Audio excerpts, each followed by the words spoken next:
primeiramente, queria agradecer a presença de todos, do ACEIT pela comissão, com o professor Makoto Yoshida, Ronald Dickman e também o meu professor e orientador Edson Denis Leonel. Fazer uma breve introdução aqui, o meu nome é Lucas Kenjerima Miranda, e vou estar fazendo a defesa da dissertação de mestrado pelo programa de pós-graduação em Física pela Unesp de Rio Claro. O trabalho aqui é intitulado Transição de fase de difusão ilimitada para limitada em um sistema dissipativo. Então, vamos estar fazendo um breve sumário aqui dos principais tópicos que a gente vai estar discutindo nessa apresentação. A gente vai estar iniciando aqui com uma breve introdução dos sistemas dinâmicos, caos e a transição de fase que a gente vai estar estudando nesse trabalho. Para isso, a gente vai discutir, então, sobre o modelo estudado. Então, dentro do mapeamento padrão, a gente vai estar discutindo principais características e propriedades ali dos espaços de fases, como as transições de fases já bem estudadas e conhecidas na literatura.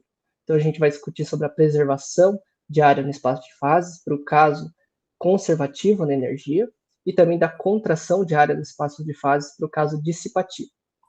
A gente também prova a existência de caos nesses espaços de fases através ali dos expoentes de Lyapunov, né, que estão medindo justamente a sensibilidade a condições iniciais, portanto, os indicadores de caos do sistema.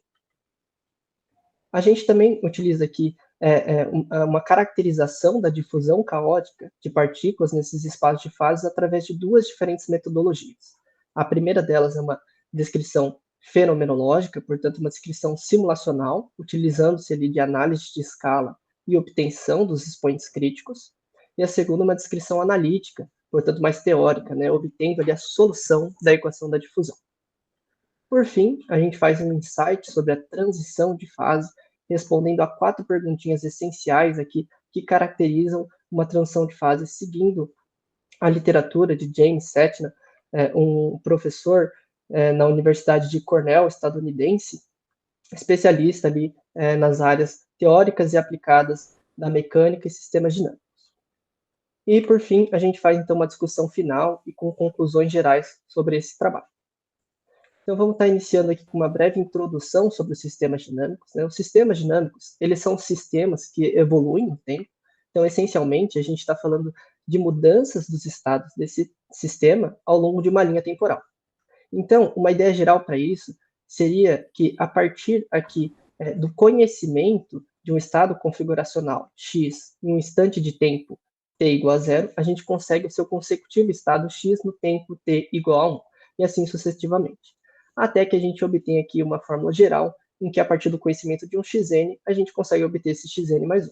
Aqui a gente consegue perceber que eu estou utilizando uma simplificação de um tempo discreto, né?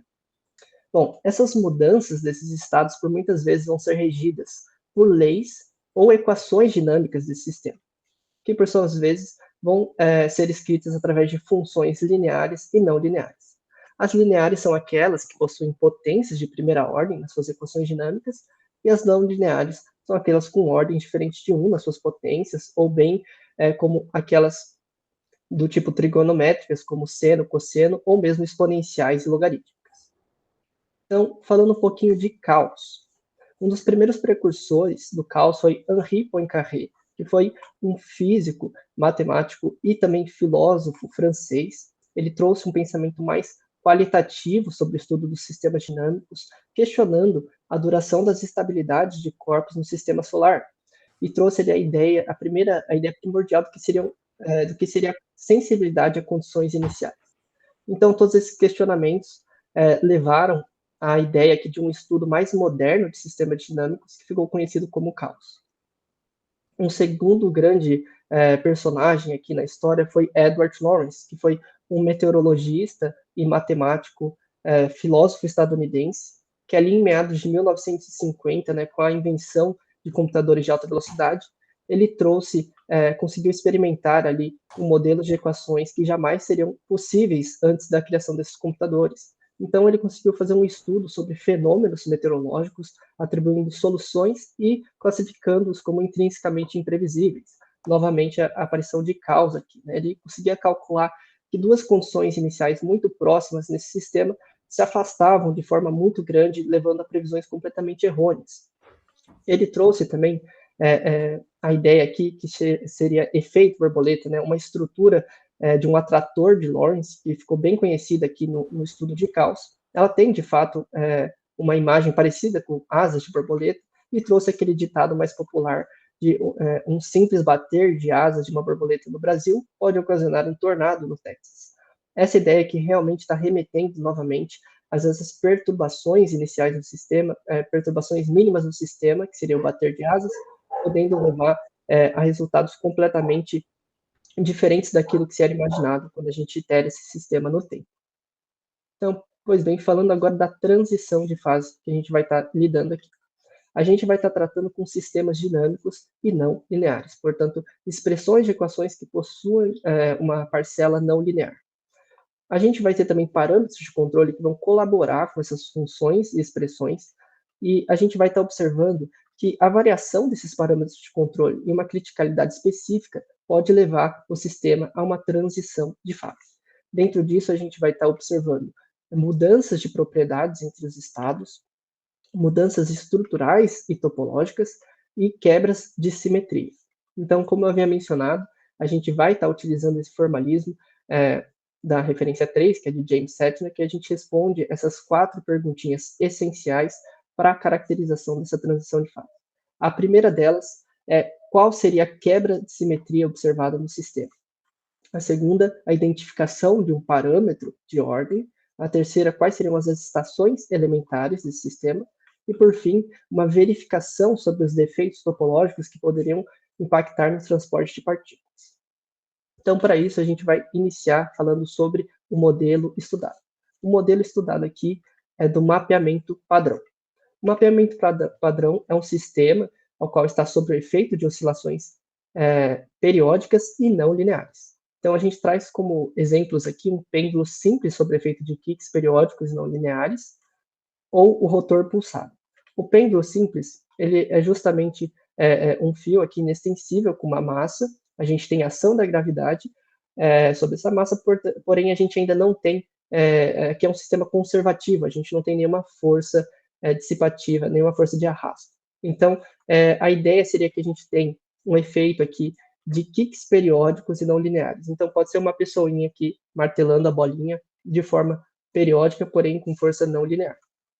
O segundo exemplo remete para a gente do rotor pulsado, que seria, então, uma barra rígida fixa sobre uma de suas extremidades, e aqui a gente não tem uma ação da força gravitacional, mas a gente tem a força periódica não linear aplicada aqui na outra extremidade, e a gente vai ter um momento angular P e um ângulo θ.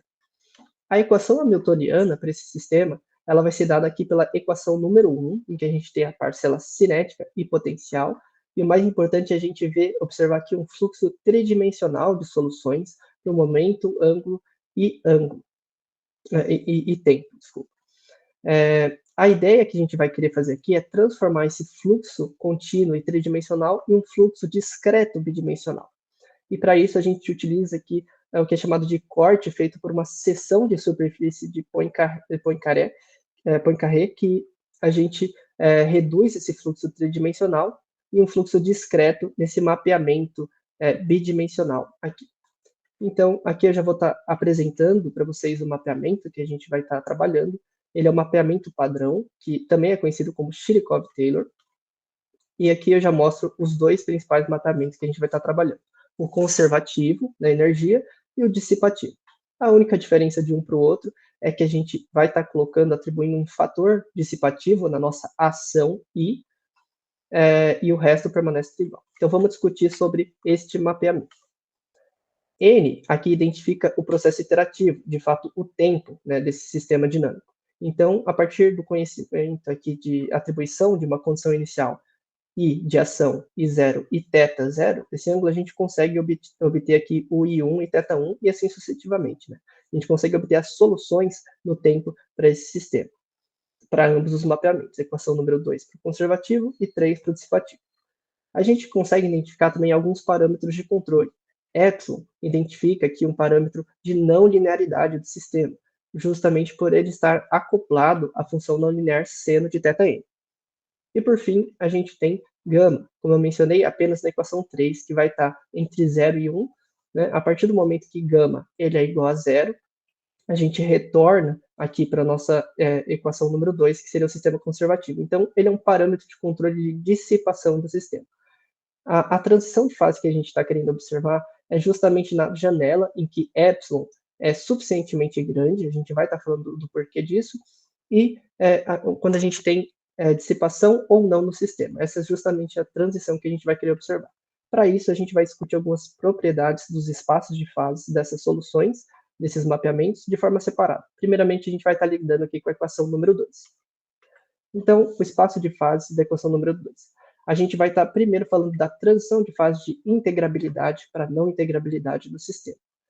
Quando a gente olha aqui para a figura 5A, a gente tem epsilon igual a zero, caracterizando aqui um sistema integrável. A gente não tem uma variação da nossa ação I frente a uma variação de θ, caracterizando aqui esse sistema como integrável. A gente tem, então, linhas simétricas e periódicas em todo espaço de fase. A partir do momento que epsilon passa a ser diferente de zero, a gente tem uma total quebra de simetria nesse espaço de fase com a aparição de um mix de estruturas. Então, a gente tem a presença do mar de caos, que são essa quantidade mais densa de pontos, que estão confinados aqui numa região local pelas primeiras curvas invariantes do tipo spanning, que vão de fora a fora no espaço de fases. E a gente também tem a presença das estruturas mais regulares no espaço de fases, são as ilhas periódicas, que são centradas pelos pontos fixos elípticos. E aqui a gente observa a primeira transição de fase, que é bem conhecida já desse sistema. Uma segunda transição é quando a gente atinge um parâmetro esse parâmetro crítico de epsilon, que é próximo a 0,9716, que a gente tem uma transição do que a gente tinha ali, de um caos local, fechado pelas curvas invariantes, por um caos global. Agora, o caos ele passa a se difundir globalmente no espaço de fases, e a gente tem a destruição das curvas invariantes do tipo spanning. Ele apenas não adentra as ilhas periódicas em virtude ali de estar violando o teorema de Liouville e a conservação de área no espaço de fase. A gente vai estar falando mais para frente. Aqui a gente pode ver que epsilon é igual a 1, então ele já de fato está maior ou igual a esse parâmetro crítico. E na figura B a gente tem um aumento ainda maior dessa não linearidade. E um fator interessante aqui de se ver é que a gente não tem mais nenhuma aparição das curvas invariantes, até porque elas já foram destruídas, e as únicas estruturas regulares são essas ilhas periódicas centradas aqui, localizadas em θ igual a π. E a gente também consegue observar que a nossa ação passa a cada vez mais se difundir para mais ou menos infinito, conforme o aumento dessa não linearidade.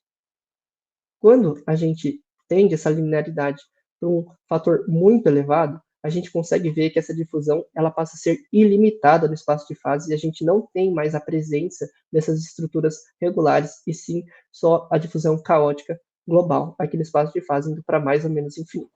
Aqui, quando a gente atribui uma dissipação, vai ser justamente essa transição que a gente quer observar. Mas antes disso, eu vou estar falando sobre a preservação de área no espaço de fase, ainda assim para o sistema conservativo. Então, a gente vai estar falando aqui que seja um diferencial de área nesse espaço de fases, um dA no instante de tempo n, ele vai ser dado aqui pela multiplicação do diferencial da ação e de θ, né, nesse mesmo instante n. Então, pelo teorema de Liouville, a gente vai estar observando aqui que a transformação temporal desse diferencial de área vai ser dado aqui a menos de uma multiplicação pela determinante da matriz jacobiana desse sistema. Então, essencialmente, o que eu estou querendo dizer aqui é que nesse instante n, a gente vai estabelecer um diferencial de área, e no instante n mais 1, a gente vai ter essa transformação através dessa fórmula aqui. Vale notar, né, que a forma geométrica ela pode variar, ela pode de fato mudar, mas a área deve permanecer a mesma nos sistemas conservativos. Então, fica claro pela essa equação, né, que a partir do momento que determinante de J é igual a 1, a gente tem a preservação de área no espaço de fases no instante de tempo n para o n mais 1. Então, é justamente isso que a gente vai estar calculando. A matriz jacobiana ela vai ser dada, então, pelas derivadas parciais em relação ao nosso mapeamento bidimensional, então, nas variáveis de i e θ, e a gente faz esse cálculo, primeiramente, para o mapeamento conservativo.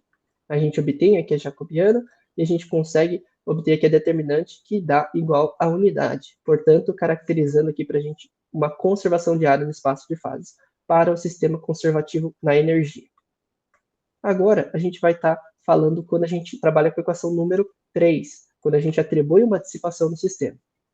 Aqui vocês podem ver na figura 8A, eu estou utilizando um parâmetro grande de não linearidade, então a gente não tem mais aquelas estruturas que eram regulares, como as ilhas periódicas, mas a gente tem o que seria aqui a dissipação, gama diferente de zero.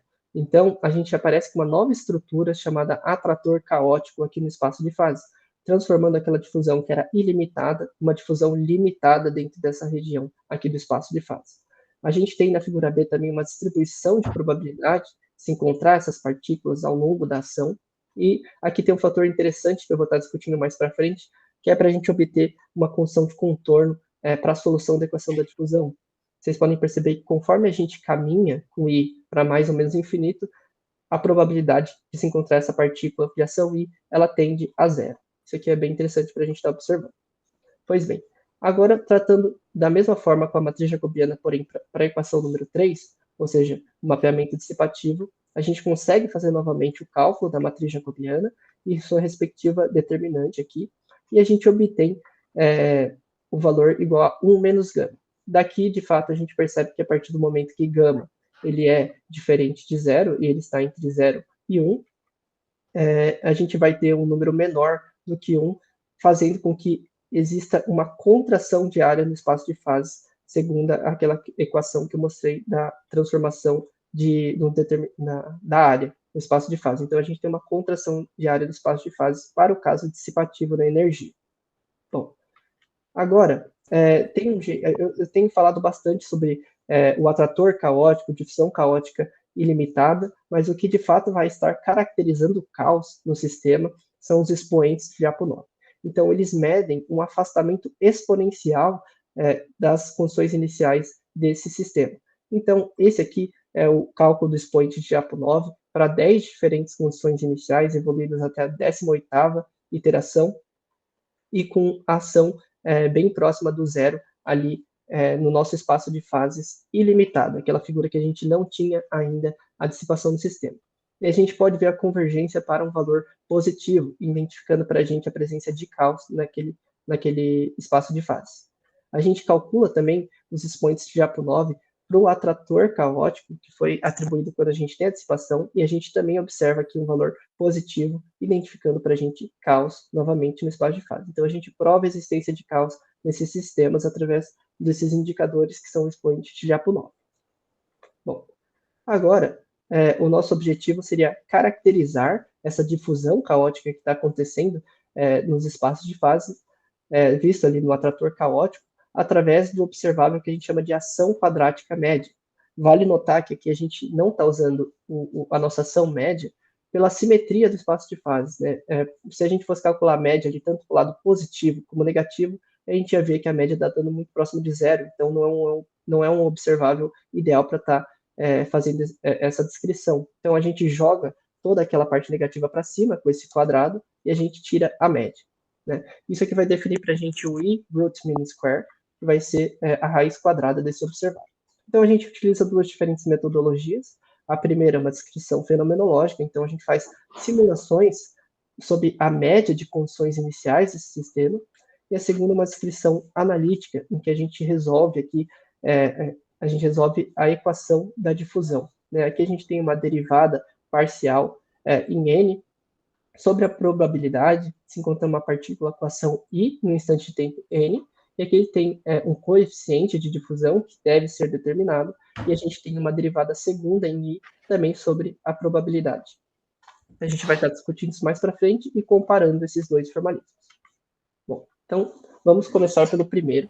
A gente vai fazer a descrição fenomenológica, portanto simulacional. Primeiramente, eu vou estar falando quando a gente não tem dissipação no sistema, e eu vou estar apenas variando, claramente aqui, o nosso parâmetro de não linearidade epsilon. Aqui a gente pode ver que o comportamento das curvas de IRMS, em função de N, elas estão num gráfico log-log, então a gente tem um crescimento acelerado em lei de potência para mais infinito dessas curvas. Aqui vale notar, né, que como eu mencionei, gama é igual a zero.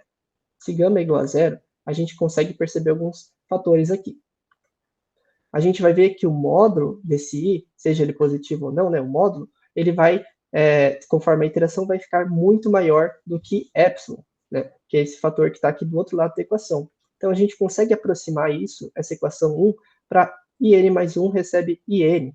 Isso aqui mostra para a gente o que a gente chama da simetria nas equações dinâmicas desse sistema. Vai ser um fator importante para estar respondendo aquela primeira perguntinha sobre a quebra de simetria. Vocês podem estar vendo agora aqui, quando eu faço gama diferente de zero, e vale notar, né, que eu separei aqui de forma didática em duas etapas. Primeiro a gente vai fazer gama diferente de zero, sendo 10 a menos 4, e eu vou apenas variar epsilon. Depois a gente vai fazer o contrário, a gente vai variar a gama e manter epsilon constante. Mas aqui de cara a gente já percebe um comportamento bem diferente daquilo que se era observado, né? A gente não tem um crescimento para mais infinito aqui das curvas, a gente tem um platô de saturação. Para a gente estar descrevendo todo esse comportamento das curvas de RMS no tempo, a gente vai estar estabelecendo expoentes críticos para cada um desses comportamentos, de forma a ter uma descrição geral desse sistema. Então, de cara, a gente tem aqui um crescimento acelerado no meio de potência, respectivo a um baixo número de iteração, né? Então, um número menor do que o número que a gente vai estar definindo já já, e isso vai ser caracterizado pelo expoente crítico beta.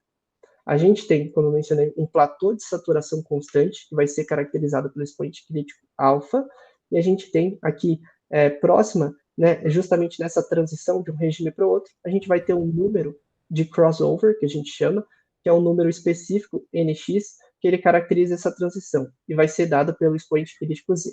Esses três expoentes críticos, então, vão ser responsáveis por caracterizar toda essa dinâmica da ação do IRMS no tempo. Então, para isso, a gente vai estar definindo, como eu mencionei aqui, né, para N muito menor que NX, a gente tem beta, N muito maior que NX é na saturação, alfa, e N igual a NX, Z. A gente define três diferentes hipóteses de escala para esse caso em que eu mantenho gama constante e vario epsilon, e a gente junta eles a uma função homogênea generalizada, de forma a gente conseguir obter uma lei de escala, que é uma lei universal que vai reunir esses três expoentes críticos. Então, a partir do conhecimento de dois deles, a gente obtém o terceiro e a gente consegue fazer esse cálculo para comparar os resultados numéricos com a lei de escala. A gente vai estar utilizando para obter esses expoentes críticos de forma numérica justamente as hipóteses de escala mencionadas aqui. Então, a primeira delas é IRMS proporcional a n epsilon quadrado, resultando aqui em lei de potência beta. Aqui na saturação, a gente tem epsilon elevado a alfa 1, então resultando para a gente a saturação, e nx em relação a epsilon, resultando para a gente em Z1. Então a gente faz justamente isso, vocês podem ver que aqui no gráfico eu faço IRMS em função de n epsilon ao quadrado e obtenho aqui um ajuste em lei de potência, o nosso expoente de aceleração, que é o beta, próximo a meio. A gente tem também para os outros dois resultados, alfa 1 sendo próximo a 1, né, seguindo as hipóteses de escala, e nx aqui por epsilon, a gente tem z1 próximo a 0. Então, a gente faz, né, a gente compara esses expoentes críticos que foram numericamente calculados com a nossa lei de escala. E fica fácil a gente observar aqui, né, que alfa 1 sendo próximo a 1 e beta próximo a meio, a gente tem 2, menos 2, que é próximo a esse zero, que é esse valor que a gente obteve aqui numericamente. Então, agora a gente vai estar repetindo esse mesmo procedimento para o segundo caso que eu mencionei, quando a gente varia a dissipação e mantém epsilon constante. Então, a gente deve estabelecer novas leis de escala, uma nova função homogênea generalizada, e como aqui vocês já podem ver, né, a unificação do crescimento acelerado ele já é dado pelo IRMS em função de n, então ele já retorna para a gente diretamente o beta, que também, por sinal, dá próximo a meio. A gente tem a saturação em relação ao gama agora, que eu classifiquei como alfa 2, ele dá próximo a menos meio, e temos também o Z2, que é o crossover, que dá próximo a menos 1. A gente obtém também, então, uma nova lei de escala, e a gente faz essa comparação. A gente tem aqui alfa 2 em aproximadamente menos meio, beta também meio, e dá aproximadamente menos 1, que é justamente o valor que foi obtido ali numericamente. Então, a gente vê uma ótima concordância ali nessa obtenção aí dos expoentes críticos que foram numericamente calculados com aqueles comparados na lei de escala, né? Tanto para o caso em que eu considerei gama constante e variei epsilon, quanto no que eu variei gama e considerei epsilon constante. Legal. Então, agora, a gente vai partir para a descrição analítica dessas curvas. A descrição analítica, como eu tinha mencionado, ela vai ser dada pela solução da equação da difusão. E para isso, a gente primeiramente tem que determinar esse nosso coeficiente de difusão, que aqui ele está definido para a gente como a diferença entre o i quadrático médio no instante n mais 1 e o n sobre 2. Né? Então, para a gente chegar nesse resultado, a gente tem aqui a equação número 8, e vocês podem ver que a gente tem uma função aqui ainda, que é o nosso i quadrático médio no instante de tempo n. Então, a gente ainda não obteve ele. Para a gente estar calculando ele, eu vou puxar aqui uma lousinha para ficar mais fácil da gente observar. Bom, a gente vai partir desse pressuposto aqui que a gente vai transformar uma equação de diferenças em uma equação diferencial ordinária. Então, aqui a gente tem aquilo que era parecido ali no nosso coeficiente da difusão, e a gente faz uma divisão aqui por n mais 1 menos n, que é justamente o próprio 1, porém, isso aqui é justamente, no limite, né, é justamente a definição de derivada. Então, aqui a gente tem essa relação, a gente tem essa diferença pela nossa equação diferencial ordinária. Para a gente estar resolvendo isso, né, a gente precisa relacionar isso aqui a algo conhecido. Então, a gente precisa transformar esse outro lado da equação. Então, a gente vai estar trabalhando com a primeira equação do mapeamento, que era justamente essa aqui. A primeira coisa que a gente faz é elevar tudo ao quadrado e tirar a média, né, porque a gente quer algo parecido com isso aqui. Então, quando a gente eleva ao quadrado, a gente obtém essa expressão. E quando a gente estabelece sem correlações estatísticas entre IN e θ, a gente vai estar vendo que a média do seno ela vai ser próxima a zero, né? Ela vai tender a zero. E a gente vai estar vendo que a média do seno ao quadrado, a gente vai estar chegando a meio. Então, substituindo esses valores, a gente obtém essa nova expressão, que já está muito próxima daquilo que a gente queria, basta a gente multiplicar aqui esse fator pelo 1 e passar pelo outro lado. E é justamente isso que eu faço. A gente coloca, então, essa relação de equação diferencial ordinária relacionada com todo esse outro lado aqui, que está apenas nessas variáveis. Então, fica fácil da gente resolver, né? A gente consegue fazer uma integração por separáveis, e, por fim, a gente obtém aqui o resultado final para i quadrático médio no instante de tempo n.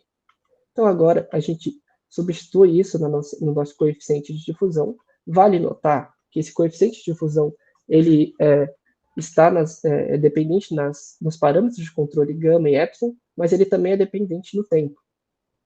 Isso vai ser um fator importante que a gente vai estar discutindo no próximo slide. Aqui eu vou mostrar o intervalo de validade, né, para que ocorra essa difusão, para que ele seja maior ou igual a zero.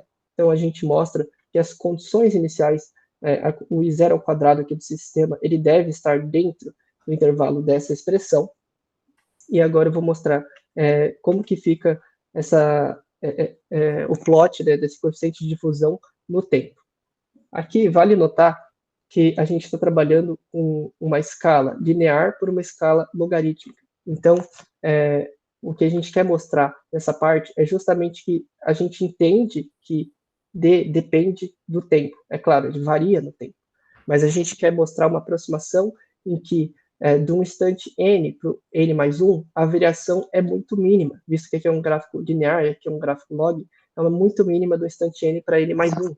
Então, a gente vai estar considerando d constante no tempo n para facilitar a resolução da equação da difusão. E depois a gente vai estar verificando se tem sentido fazer isso e se o formalismo está de acordo com os resultados quando a gente estiver comparando. Né? Então, esse aqui é um fator bem legal para a gente estar já dizendo agora para justificar o fato de que n de d ser independente do tempo na nossa consideração para aproximar. Tá certo? Então, para a gente estar, de fato, obtendo essa solução da equação da difusão, a gente precisa estabelecer algumas condições de contorno. A primeira delas é sobre as condições iniciais, então a gente vai definir elas de forma que a probabilidade do tempo zero, ela vai ser zero para todos os pontos no espaço de fases, exceto para quando i é justamente zero. Ou seja, a gente está falando justamente que a probabilidade de se encontrar uma partícula no tempo inicial é zero, a menos que esteja exatamente em cima da partícula que a gente está observando. E isso pode ser descrito, né, claramente pela função delta de Dirac, que é justamente esse enunciado aqui. A segunda condição de contorno que a gente tem para esse sistema, eu tinha mencionado sobre a distribuição de probabilidade da figura 8b, que é justamente essa aqui. quando a gente tinha a nossa ação percorrendo para mais ou menos infinito, a gente conseguia ver, observar, né, que no limite, a probabilidade de se encontrar essa partícula lá no infinito ou menos infinito, a gente tendia a zero. Isso é justamente o que a gente escreve aqui. Limite de i para mais ou menos infinito da probabilidade é igual a zero. Bom, então a gente vai estar resolvendo, obtendo essa solução para as curvas, e eu já vou colocar diretamente aqui o resultado para a gente, e a gente vai estar agora participando a gente vai estar comparando esse formalismo analítico com aquele simulacional que a gente mencionou anteriormente. Então, a gente vai analisar importantes limites desse novo resultado que a gente observou aqui. O primeiro deles seria sobre as condições iniciais, né? Quando o nosso IRMS é exatamente do zero, isso aqui retorna para a gente a condição inicial do sistema, então a gente tem uma boa concordância tanto com a condição inicial, quanto com o pressuposto, a condição de contorno que foi estabelecida. Um segundo limite aqui seria justamente na saturação, quando n vai para infinito. A gente vê aqui que a equação ela dá uma proporção a epsilon elevado a 1 e gama elevado a menos meio. Se vocês notarem bem, esses dois expoentes críticos foram justamente aqueles que foram apresentados na simulação, tanto para alfa1, que tinha dado próximo a 1, e alfa2 próximo a menos meio. Então, aqui a gente tem a primeira concordância dos formalismos em relação aos expoentes críticos.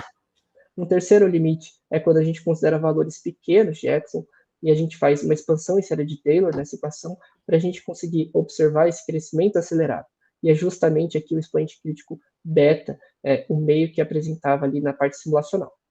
E por fim, quando a gente iguala essas duas relações, espera-se que a gente encontre justamente o momento em que ocorre essa transição de um regime para o outro, e a gente observa novamente aqui o n igual a nx, o crossover, né? Z1 próximo a zero e Z2 próximo a menos 1. Então, aqui a gente vê um ótimo resultado, né, em relação a esses dois formalismos que foram utilizados para caracterizar essa difusão, né, das curvas de IRMS em função do tempo n. Não só a gente vai ver essa comparação dos limites, mas a gente vai ver também no próprio plot aqui, a gente tem, então, as curvas de IRMS em função do tempo n para diferentes combinações dos parâmetros de controle, e a gente vai estar observando um perfeito alinhamento aqui dessas curvas em relação aos pontos referente às simulações, né, a descrição fenomenológica, e as linhas contínuas, a descrição analítica. Então, aqui foi um resultado bem legal que a gente está observando. A gente vai estar vendo um outro fenômeno também conhecido como invariância de escala. Então, a gente realiza transformações de escala adequadas nesses eixos daquele último gráfico. Então, IRMS vai receber IRMS sobre epsilon elevado a alfa 1 vezes gama elevado a alfa 2, então relacionando a saturação do sistema, e N recebendo N sobre epsilon elevado a Z1 vezes gama elevado a Z2, relacionando o crossover. E a gente obtém, então, o que é chamado de invariância de escala, uma perfeita sobreposição de todas aquelas curvas em uma única curva universal. Isso aqui é um fator bem importante para a gente estar observando, pois ele é um fator característico de transições de fase de segunda ordem, transições de fase contínua, que é justamente o que a gente está querendo caracterizar nesse trabalho todo. Então, agora a gente pode partir ali para as 4 perguntinhas essenciais que vão estar fazendo essa caracterização da transição de fase de difusão ilimitada para limitada, né, do mapeamento padrão. Então, são as perguntas, como eu já tinha mencionado, da quebra de simetria, parâmetro de ordem, excitações elementares e defeitos topológicos. A primeira delas já foi bem apresentada anteriormente, ela relacionava justamente quando a gente tinha gama igual a zero, um lado da transição, em que a gente tinha um crescimento aqui para mais infinito das nossas curvas de RMS em lei de potência.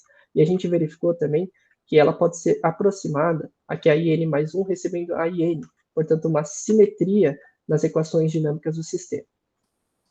Ao passo em que gama é diferente de zero, a gente observa aqui que a gente não tem mais aquela simetria equacional, justamente pelo fator gama, né, pela dissipação do sistema. Então, a gente tem uma quebra de simetria nas equações dinâmicas. E não só nas equações, mas a gente também observa, né, que uma quebra pelas curvas quando a gente tem agora saturação, quando gama é diferente de zero.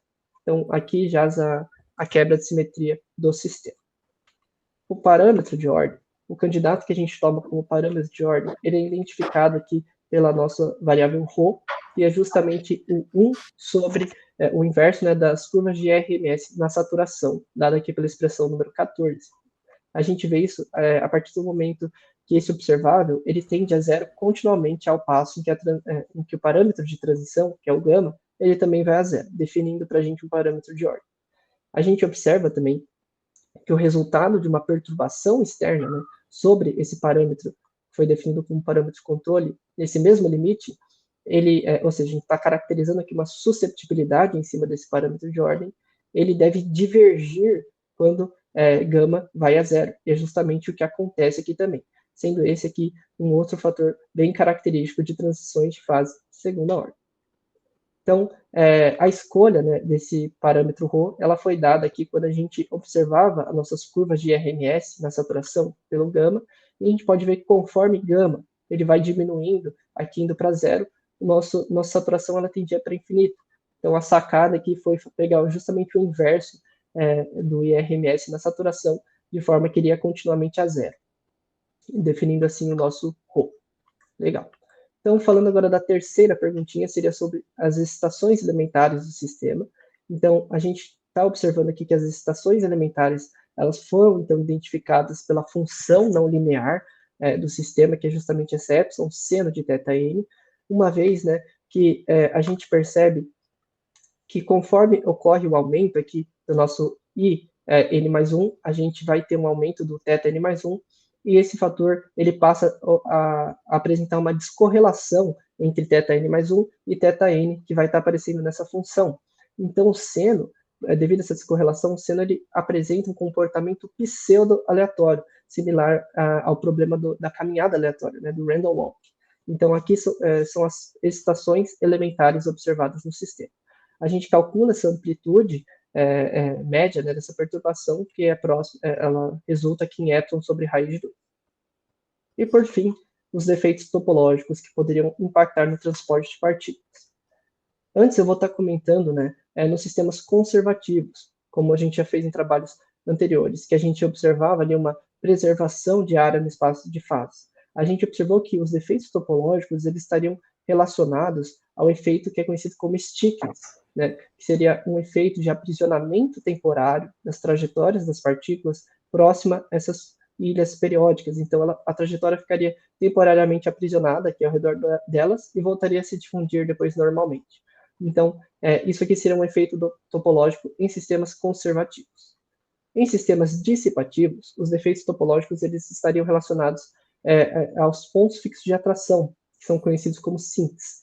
E, contudo, pela janela de parâmetros que a gente utiliza, a gente não observa mais regiões regulares no espaço de fases, né? A gente tem uma alta não linearidade no sistema.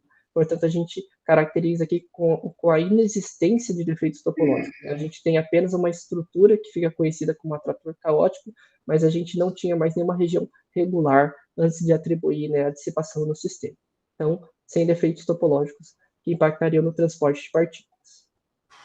Bom, então, a gente consegue levar aqui a uma conclusão e consideração final desse trabalho, né? A gente utilizou aqui a dinâmica de um mapeamento discreto sobre duas variáveis. A primeira delas é a ação, classificada por I, e ângulo θ, e a gente conseguiu, então, caracterizar uma transição de fase dinâmica que ocorre ali, que seria a transição de fase de difusão caótica ilimitada para limitada, que foi classificada como uma transição de fase de segunda ordem dentro deste sistema dissipativo. Então, a gente observou que para quando gama é igual a zero, e a gente possui, ele não apresenta dissipação, né, e a gente utiliza aqui um valor grande de epsilon, portanto, a gente utiliza alta não linearidade dentro desse sistema, a gente observa, né, que o sistema ele apresenta uma difusão caótica de partículas ilimitada para mais ou menos infinito. Isso naquele último gráfico que a gente observou. Além daquelas outras transições que também foram observadas quando a gente tinha epsilon igual a zero, para diferente de zero, e também dentro do parâmetro epsilon crítico. E a gente observou também que quando a gente tem gama diferente de zero, ou seja, a gente atribui uma dissipação dentro desse sistema, a gente observa uma contração de área dentro do espaço de fase, que foi demonstrada pelo teorema de Liouville, e a gente observa a formação de uma estrutura conhecida como atrator caótico, que é a estrutura responsável ali por estar limitando aquela difusão caótica que era ilimitada para mais ou menos infinito. Os fatores essenciais que ajudaram a gente reforçar esses resultados dessa transição de fase foi, de fato, a invariância de escala, que foi observada pelas curvas de IRMS em função do tempo n, e as análises feitas sobre as 4 perguntinhas que foram respondidas ali, que levam à caracterização de uma transição de fase. Então, eu deixo aqui algumas das referências que foram utilizadas nesse trabalho, nessa apresentação, e trago alguns resultados que o nosso grupo teve nesses últimos anos. Esse aqui foi um artigo publicado sobre uma revisão da transição de fase em um sistema caótico, que era um sistema dissipativo. Isso que foi publicado aqui no final de 2021, que foi em relação aos trabalhos na graduação e no trabalho de conclusão de curso. E um segundo resultado, que é mais recente, que é justamente sobre esse trabalho apresentado agora, foi publicado aqui na revista Chaos, Solitons and Fractals, foi publicado no final do ano de 2022, isso aqui, final do ano de 2022, reforçando esse formalismo que a gente vem utilizando aí nas caracterizações. Eu novamente vou agradecer a presença de todos, e agora eu consigo deixar a palavra com vocês.